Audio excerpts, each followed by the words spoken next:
2021 sa ang probinsyano. Advanced streaming tayo. Nadatnan ni Nalito at Ramil, sina Lara at ang kanyang mga tauhan na hanggang ngayon ay nagiinuman pa at nagkakasiyahan. Samantalang naingayan si Lito sa pagpapatugtog ng malakas. Bigla na lang itong nagalit at nagulat ang lahat nang bigla niyang binaril ang speaker.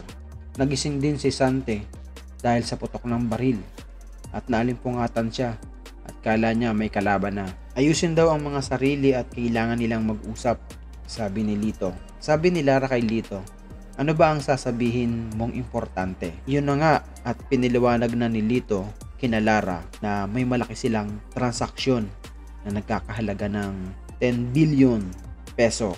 Pagkarinig ng mga kasamahan ni Lara, natuwa sila at nagulat at mabibili na raw nila ang lahat ng gusto nila.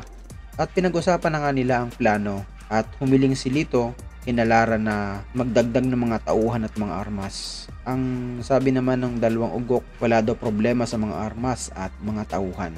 Nagulat ang lahat sa sinabi ni Lito na si Ramil ang mag-aasikaso ng transaksyon.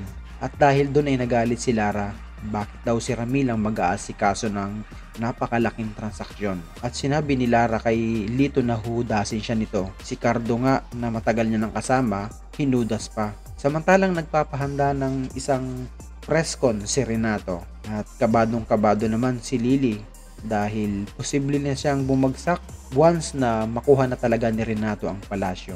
Samantalang kararating lang ng Task Force Aguila, kinamusta agad ni Lolo Delpin si Cardo at kung anong nangyari sa lakad nila.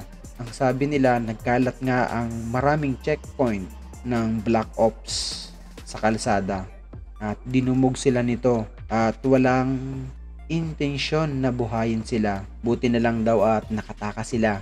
At sa di kalayuan ay bigla namang sumulpot si Aling Bergie na galit.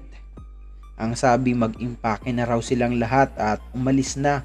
Hindi raw talaga magbabago ang desisyon nilang mag-asawa na paalisin sila. Sabay sabing, lumayas na kayo, na galit. Nag-usap naman ang Task Force Aguila at si Lolo Delpin na kapag umalis sila, siguradong mapapalaban na naman sila. Ganon din na wala silang mapupuntahan.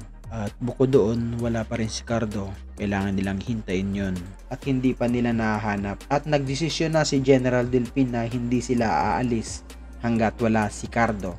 At yan ang mga kaganapan sa Ang Probinsyano, May 5. Mga kaprobinsyano, pahit naman ang subscribe button para lagi kayong updated sa mga bago nating videos na ilalabas. Maraming salamat at lagi kayong mag-ingat. God bless.